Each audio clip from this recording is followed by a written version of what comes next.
ആരോടും അങ്ങനെ നിർബന്ധിച്ച് ശമ്പളം കുറപ്പിക്കരുത് എന്നുള്ളതാണ്. ഭയങ്കര മൊത്തത്തിൽ പോലീസ് സ്റ്റേഷനൊക്കെ OLX വിൽക്കാനിട്ടിരിക്കുന്ന ഒരുത്തെന്നൊക്കെ പറയുമ്പോൾ ഞാൻ അങ്ങനെ ഒരാൾ ഇതുവരെ കണ്ടിട്ടില്ല.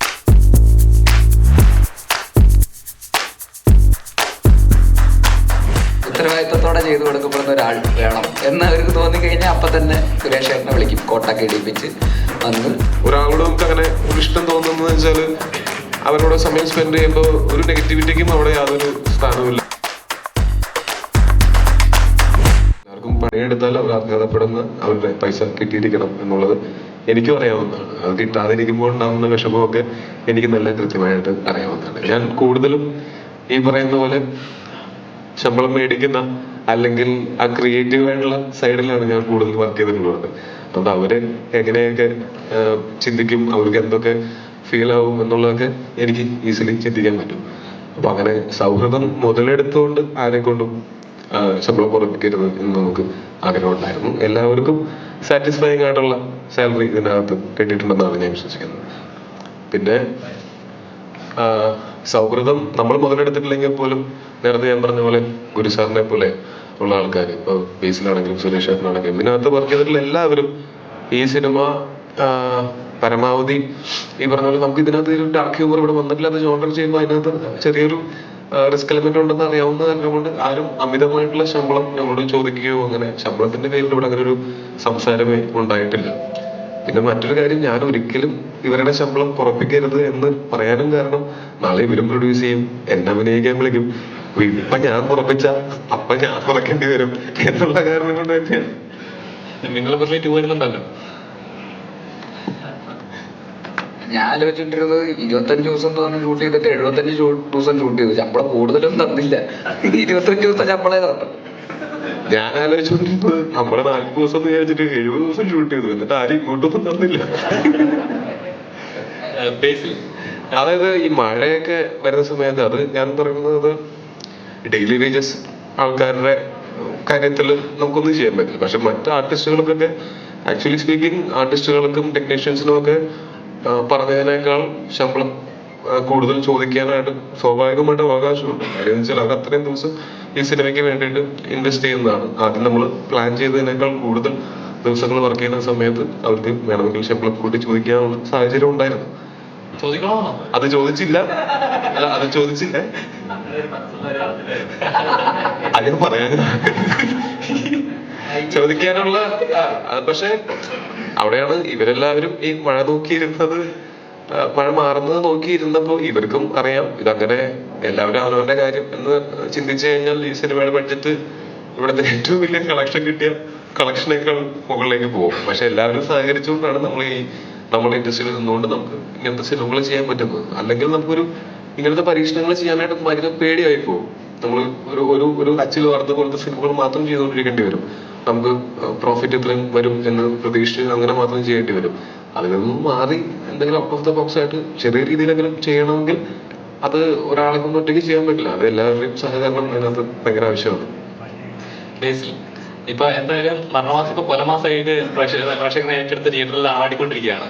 അപ്പൊ ശരിക്കും പറഞ്ഞാൽ ചില കഥാപാത്രങ്ങൾ നമുക്ക് കിട്ടുമ്പോൾ നമുക്ക് കിട്ടുന്നൊരു ഫ്രീഡം ഉണ്ട്, എന്ത് വേണമെങ്കിലും ചെയ്യാൻ പറ്റുന്ന, അല്ലെങ്കിൽ നമുക്ക് നമ്മളായിട്ട് തന്നെ എൻജോയ് ചെയ്യാൻ പറ്റുന്ന ചിലൊരു ഫ്രീഡം ഉണ്ട്.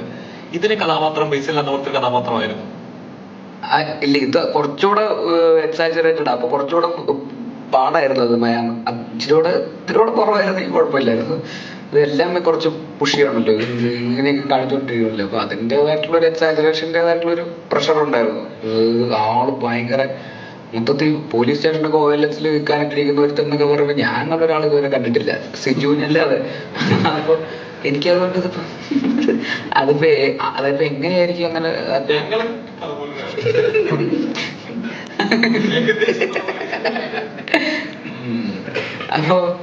അപ്പൊ അതുകൊണ്ടാണ്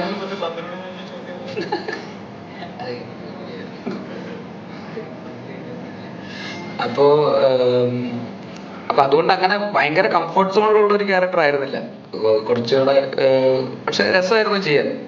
ഈ പറയുന്നത് നമുക്ക് എന്തും മൈൽഡായിട്ടൊക്കെ ചെയ്യാം. ഈ പറയുന്ന മറ്റേ തുടക്കത്തിലൊക്കെ ഉള്ള ആൾക്കാരൊക്കെ ഇങ്ങനെ നിൽക്കുമ്പോ ഇങ്ങനെ ചെവിയോ ആൾക്കാരുടെ ആരവം ഇങ്ങനെയൊക്കെ കേൾക്കുന്നു പോലെ അങ്ങനെയൊക്കെ കുറച്ച് വൈൽഡായിട്ടൊക്കെ ചെയ്യാനുള്ള ഒരു ഓപ്പർച്യൂണിറ്റി ഉണ്ടായിരുന്നു. ഇയാൾക്ക് ഡയലോഗ് കൂടുന്നു അല്ലെങ്കിൽ അയാൾക്ക് ഡയലോഗ് കൂടുന്നു അല്ലെങ്കിൽ അയാൾക്ക് ചിരി കിട്ടും.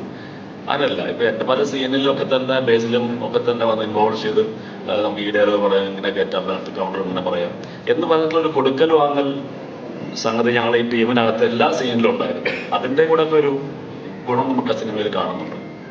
അല്ല വെറുതെ എഴുതി വെച്ചത് മാത്രം ചെയ്യാനല്ല. അപ്പൊ അതിന് സ്വാതന്ത്ര്യം ഡയറക്ടറും തന്നിട്ടുണ്ട്, റൈറ്ററും തന്നിട്ടുണ്ട്.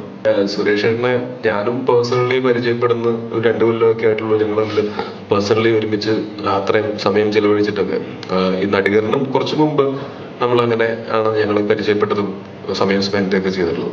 അപ്പൊ എനിക്ക് പേഴ്സണലി എന്റെ എക്സ്പീരിയൻസ് എന്ന് വെച്ചാൽ നമ്മൾ ഈ സിനിമയിൽ കാണുന്ന സുരേഷ് ചേട്ടനെ അല്ല, അല്ലെങ്കിൽ സുരേഷ് ചേട്ടനെ അങ്ങനെ ഒരു സ്റ്റീരിയോ ടൈപ്പ് ചെയ്തിട്ടുണ്ടെന്ന് തോന്നുന്നു പലപ്പോഴും. ഈ പറഞ്ഞ പോലെ കൺവിൻസിങ് സ്റ്റാർ എന്ന് പറഞ്ഞിട്ടും അല്ലെങ്കിൽ എന്തെങ്കിലും വില്ലൻ വേഷങ്ങളിലോ ചതിക്കുന്ന ആളായിട്ടോ അങ്ങനെയൊക്കെ കുറെ നമ്മൾ കണ്ടിട്ടുണ്ട്. പക്ഷെ നേരെ വിപരീതമാണ് പുള്ളി. ശരിക്കും ഒരുമിച്ച് നമ്മൾ സംസാരിക്കുന്ന സമയത്ത് അങ്ങനത്തെ ഒരു സീരിയസ് ആയിട്ടുള്ള ഒരാളോ അങ്ങനത്തെ ആളുമല്ല. നമുക്ക് എല്ലാവർക്കും കൂടുതൽ സമയം സ്പെൻഡ് ചെയ്യാനായിട്ട് ഭയങ്കര ഇഷ്ടമുള്ള ആളാണ് സുരേഷ് ചേട്ടൻ. അങ്കൻ കുടനാണെന്നാണ് ഞങ്ങൾ അങ്ങോട്ടും ഇങ്ങോട്ടും സുരേഷ് ചേട്ടനെ പറ്റി പറയുമ്പോൾ പൂക്കിയാണ്. അത് ഒരാളോട് നമുക്ക് അങ്ങനെ ഒരു ഇഷ്ടം തോന്നുന്നത് വെച്ചാല് അവരോട് സമയം സ്പെൻഡ് ചെയ്യുമ്പോൾ ഒരു നെഗറ്റിവിറ്റിക്കും അവിടെ യാതൊരു സ്ഥാനവുമില്ല. ഇതുവരെ സുരേഷ് ചേട്ടൻ ആരെങ്കിലും പറ്റി മോശപ്പെട്ട കാര്യങ്ങൾ പറയുന്നതോ ആരെങ്കിലും കുറ്റം പറയുന്നതോ അങ്ങനത്തെ ഒരു രീതിയിലുള്ളൊരു അധികാരപരിതമായിട്ട് അങ്ങനെ സംസാരിക്കുന്നു ഒന്നും ഞാൻ കണ്ടിട്ടില്ല. എല്ലാ കാര്യങ്ങളും ഭയങ്കര ലൈറ്റ് ആയിട്ടും അതിന്റെ ഒരു ഹ്യൂമർ സൈഡിൽ വരുന്നത്. അതിപ്പോ ഏത് പ്രായത്തിലുള്ള ആൾക്കാരുടെ കൂടെ വേണമെങ്കിലും ഇരുന്ന് ചില്ല് ചെയ്യാവുന്ന പോലത്തെ അങ്ങനത്തെ ഒരു ആളാണ് സുരേഷ് ചേട്ടൻ. പക്ഷെ ആ ഒരു സുരേഷ് ചേട്ടന്റെ ആ ഒരു സൈഡ് ഇത്രയും കാലമായിട്ട് എന്തുകൊണ്ടാണ് എക്സ്പ്ലോർ ചെയ്യപ്പെടാത്തത് എന്നുള്ളതാണ് ഞാൻ പുള്ളിനെ പരിചയപ്പെട്ടപ്പോൾ മുതൽ ചിന്തിച്ചിട്ടുള്ളത്. നടികർ ചെയ്യുന്ന സമയത്തും ഞങ്ങള് ചിന്തിച്ചിട്ടുള്ളത് എന്തുകൊണ്ട് ഇത്രയും കാലമായിട്ടും അത് എക്സ്പ്ലോർ ചെയ്യപ്പെട്ടിട്ടില്ല എന്നുള്ളതാണ്. അപ്പൊ ഈ ക്യാരക്ടറിന് ജിക്കു എന്ന് പറയുന്നത് റൊബിനെ ഇറക്കിയിട്ട് വേണം അത് എക്സ്പ്ലോർ ചെയ്യാനായിട്ട്. അപ്പൊ ജിക്കു എന്നുള്ളൊരു ക്യാരക്ടർ വന്നപ്പോ അതില് സുരേഷ് ചേട്ടൻ എന്നുള്ളൊരു ഓപ്ഷൻ വന്നപ്പോ നമുക്ക് ആർക്കും അതിനകത്ത് യാതൊരു ഡൗട്ടും ഉണ്ടായിരുന്നില്ല. ടോവിനോ ഇവിടെ ഒരു പ്രൊഡ്യൂസർ എന്ന നില ചെയ്യുകയാണ്. അപ്പം ഒരു പ്രൊഡ്യൂസർ ആകുമ്പോൾ ഒരു സിനിമയിലെ എല്ലാ ഭാഗങ്ങളും നോക്കണമല്ലോ. അപ്പൊ എവിടെ നിന്നൊക്കെ ഒരു കാരണം നേട്ടങ്ങളെക്കാളും എവിടെ നിന്നൊക്കെ അടി വരുന്നതായിരിക്കും ആദ്യം ചിന്തിക്കുന്നത്. അപ്പം ഇതിനകത്ത് നാഗസൈനേന്ദ്രയുടെ ഒരു ഫോട്ടോ കാണിച്ചിട്ടുണ്ട്. കാരണം കഴിഞ്ഞിട്ട് തന്നെ ഒപ്പം സിനിമയിൽ നടന്ന ഇഷ്യൂസ് അറിയാൻ. അപ്പം അതിന് പെർമിഷൻ എടുത്തിട്ടുണ്ടായിരുന്നോ? പെർമിഷൻ എടുക്കാതെ എങ്ങനെയാണ് അവരുടെ ശബ്ദം ഈ സിനിമയിൽ വരുന്നത്? അത് അവര് തന്നെ നമുക്ക് സിജു ചെന്ന് കഥ പറഞ്ഞ് മനസ്സിലാക്കി അവരുടെ അനുവാദത്തോടെ തന്നെയാണ് നമ്മൾ ഈ സിനിമയിലെ ഫോട്ടോ ഉപയോഗിച്ചിട്ടുള്ളതും അതിനകത്തുള്ള ആ ശബ്ദം കേൾക്കുന്നത്. അത് അവര് തന്നെ ഡബ് ചെയ്തിരിക്കുന്നതാണ്. വളരെ അല്ലേ? ചോദിക്കാൻ പറ്റില്ല. ഇതേ ആള് തന്നെ നേരത്തെ ഒരു പറഞ്ഞിട്ടുണ്ടായിരുന്നോ? സത്യം പറ. ഞാൻ കണ്ടില്ല. ട്രെയിലർ മാത്രം കണ്ടിട്ടുള്ളൂ. ചോദിക്കാൻ കാരണം ഇതേ ആള് തന്നെ മറ്റൊരു സിനിമയിലെ ശബ്ദം ഉപയോഗിച്ച് പരാതി കൊടുത്തിട്ടുണ്ടായിരുന്നു. അതുകൊണ്ട് ചോദിച്ചു. നമ്മള് അതൊരു പ്രൊഡ്യൂസറായിട്ട് ചിന്തിക്കുമ്പോ എന്നുള്ളത് മാത്രമല്ല, എങ്ങനെ ചിന്തിച്ചാലും ഒരാളുടെ അനുവാദമില്ലാതെ അവരുടെ ശബ്ദമോ രൂപമോ ഉപയോഗിക്കുന്നത് ഒരു ശരിയായ കാര്യമല്ലല്ലോ. അപ്പൊ നമുക്ക് ഇതിനകത്ത് എന്തൊക്കെ ഇത് മാത്രമല്ല ഒരുപാട് കാര്യങ്ങൾക്ക് നമുക്ക് അങ്ങനത്തെ പെർമിഷൻസും റൈറ്റ്സും ഒക്കെ അക്വയർ ചെയ്യേണ്ടി വന്നിരുന്നു. അതൊക്കെ ചെയ്തിട്ട് തന്നെയാണ് നമ്മളത് ചെയ്തിരിക്കുന്നത്. അല്ലാതെ ചെയ്യുന്നത് ഒരു എത്തിക്കലി റോങ് ആയത് കാരണം കൊണ്ട്. പിന്നെ എന്താ വെച്ചാല് ഞങ്ങൾക്ക് ഇത് സിജു ആദ്യം പറഞ്ഞ സമയത്ത് ഇത് എങ്ങനെയായിരിക്കും എന്നൊന്നും നമുക്കറിയില്ലായിരുന്നു. പക്ഷെ നമ്മളിങ്ങനെ ഒരു ആവശ്യമായിട്ട് ചെന്നപ്പോ കൃത്യമായിട്ട് കാര്യങ്ങള് നേരെ പോകും. അത്രേ ഉള്ളൂ. Very simple. നമുക്ക് അങ്ങനെ എന്താ പറയാ, ഈ സിനിമയ്ക്ക് അങ്ങനെ ഒരു സൗണ്ട് കൊണ്ട് മാത്രം ആ പ്രസൻസ് ആ ഫോട്ടോ കാണിക്കുമ്പോ മുതൽ പിന്നെ ആ ക്യാരക്ടർ അതിലുണ്ടായിട്ടുള്ള ആ ഹ്യൂമർ എന്ന് പറയുന്നത് ത്രൂ ഔട്ട് സിനിമയിലും ഉണ്ട്. നമുക്ക് വേറെ ആരുടെയെങ്കിലും ശബ്ദം വെച്ച് അത് അച്ചീവ് ചെയ്യാൻ പറ്റുമായിരുന്നു എന്ന് ചോദിച്ചാൽ എനിക്കറിയില്ല. ഇത് തന്നെയാണ് അതിന്റെ റൈറ്റ് പരിപാടി. ഇനിയും പൊന്മാൻ പോലത്തെ സിനിമകളും ചെയ്യണം, അതേസമയം മരണമാസ പോലത്തെ സിനിമകളും ചെയ്യണം. അപ്പോഴാണ് അതിനൊരു അതൊന്നും അല്ലാത്ത സിനിമകളും ചെയ്യണം. അപ്പോൾ അതെല്ലാം കൂടെ ഒരു മിക്സ് ഓഫ് എല്ലാം വരുമ്പോഴാണല്ലോ നമുക്കും ചെയ്യുന്ന ഇതൊരു അല്ലെങ്കിൽ ഇതൊരു മോണോട്ടോണസ് ഇതായിട്ട് മാത്രം നിൽക്കുമല്ലോ ഒരേപോലെ തന്നെ എന്നുള്ള രീതിയിൽ നമുക്കും അത് ബോറടിക്കാൻ തുടങ്ങുമല്ലോ. കാണുന്നവർക്കും അത് ബുദ്ധിമുട്ടാകും. അപ്പൊ അതുകൊണ്ട് പറ്റുന്ന പോലെയൊക്കെ നമുക്ക് പറ്റാവുന്ന പോലെയൊക്കെ ശ്രമിക്കുക. അത് അത്തരത്തിലുള്ള വെറൈറ്റീസ് വരുന്നവർക്കും കൊണ്ടുവരാനുള്ളൊരു മോട്ടിവേഷനും കൂടെ ആണല്ലോ. ഇപ്പൊ പൊന്മാൻ കാണുമ്പോഴാണ് അവർക്ക് ഓക്കെ ഇയാൾക്ക് ഇങ്ങനത്തെ റോളുകൾ ചെയ്യാൻ സ്കോപ്പ് ഉണ്ട്, അപ്പൊ അങ്ങനത്തെ റോളുകൾ അവരും ആലോചിക്കുക. ഇല്ലെങ്കിൽ ചിലപ്പോൾ ഈ പറയുന്ന ഗുരുവായൂരമ്പലനടയിലോ മണപ്പുഴിയോ മരണമാസം എന്നൊക്കെ പറയുന്ന പോലത്തെ റോളുകൾ മാത്രമായിരിക്കും ചിലപ്പോൾ വരിക. അപ്പോൾ നമ്മളും അത് എക്സ്പ്ലോർ ചെയ്യാൻ ഓപ്പൺ ആകുമ്പോഴാണ് അവരും ഓപ്പൺ ആവുകയുള്ളൂ, ഓഡിയൻസും അതിനനുസരിച്ചിട്ട് എക്സൈറ്റഡ് ആവുകയുള്ളൂ. അപ്പോൾ ഇതെല്ലാം ഒരാൾക്ക്, ഒരു ആർട്ടിസ്റ്റിനെ സംബന്ധിച്ചിടത്തോളം എനിക്ക് തോന്നുന്നു വളരാനുള്ള പോസിബിലിറ്റീസ് ആണ്. എല്ലാവർക്കും അങ്ങനെ തന്നെയാണ്. ഒരു ഡയറക്ടറാണെങ്കിലും നമ്മൾ ടെക്നീഷ്യൻ എന്നുള്ള രീതിയിൽ പല രീതിയിലുള്ള എക്സ്പെരിമെൻറ്റുകൾ ചെയ്യുമ്പോഴാണല്ലോ, പല രീതിയിലുള്ള ഓപ്ഷൻസ് ട്രൈ ചെയ്യുമ്പോഴാണല്ലോ നമ്മൾ വളരുക. അല്ലെങ്കിൽ ഒരേപോലത്തെ കംഫർട്ട് സോണിൽ തന്നെ അകത്ത് തന്നെ നിന്ന് പോകുമല്ലോ. തീർച്ചയായിട്ടും രണ്ടും വേണമെന്ന് എനിക്ക് തോന്നുന്നു, എല്ലാം വേണമെന്ന് എനിക്ക് തോന്നുന്നു. സുരേഷ് ഏട്ടൻ പറഞ്ഞു കേട്ടിടത്തോളം സുരേഷ് ഏട്ടന് കിട്ടിയില്ല ഇതുവരെ. ഇപ്പോഴാണ് അതിനുള്ള ഒരു അവസരം കിട്ടുന്നത് സുരേഷ് ഏട്ടൻ. അല്ലെങ്കിൽ സുരേഷ് ഏട്ടൻ ആ ഒരു ലൂപ്പിൽ പെട്ടുപോയ ഒരാളാണ് ബേസിക്കലി. അതേപോലത്തെ റോളുകൾ ടൈം കാസ്റ്റ് ചെയ്യപ്പെടുക, ഇങ്ങനൊരു ഇന്നലെ തന്നെ കുറച്ച് കഥയൊക്കെ പറയുന്നുണ്ട്, അത് നിങ്ങൾ വേണമെങ്കിൽ പറഞ്ഞു. അപ്പോൾ ഇങ്ങനത്തെ ഒരു സീനുണ്ട്, അപ്പോൾ അതിനൊരാളെ വിളിക്കണം, അതിനൊരു എക്സ്പേർട്ടായിട്ടുള്ള ഉത്തരവാദിത്തത്തോടെ ചെയ്തു കൊടുക്കപ്പെടുന്ന ഒരാൾ വേണം എന്ന് അവർക്ക് തോന്നിക്കഴിഞ്ഞാൽ അപ്പം തന്നെ സുരേഷ് ഏട്ടനെ വിളിക്കും. കോട്ടൊക്കെ ഇടിപ്പിച്ച് വന്ന് പറ്റിക്കുക, ഒരു ചതി, ചെറിയൊരു ചതി.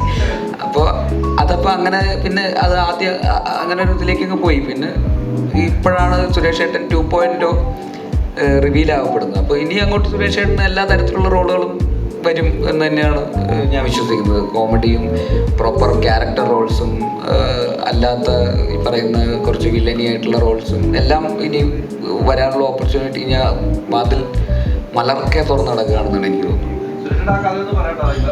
ബേസിലിന്റെ അടുത്ത പടത്തിൽ നല്ലൊരു വേഷം ചെയ്യുന്നുണ്ട് ഞാൻ. അത് ഇവിടെ വെച്ച് റിവീൽ ചെയ്യാണ്. അതൊരു ബാധ്യതയെ മറുപടി എന്തെങ്കിലും തരും. അത് പറയാൻ പറ്റില്ല. ഞാൻ മെസ്സേജ് അയച്ചുതരാം, വാട്സപ്പിൽ അയച്ചുതരാം.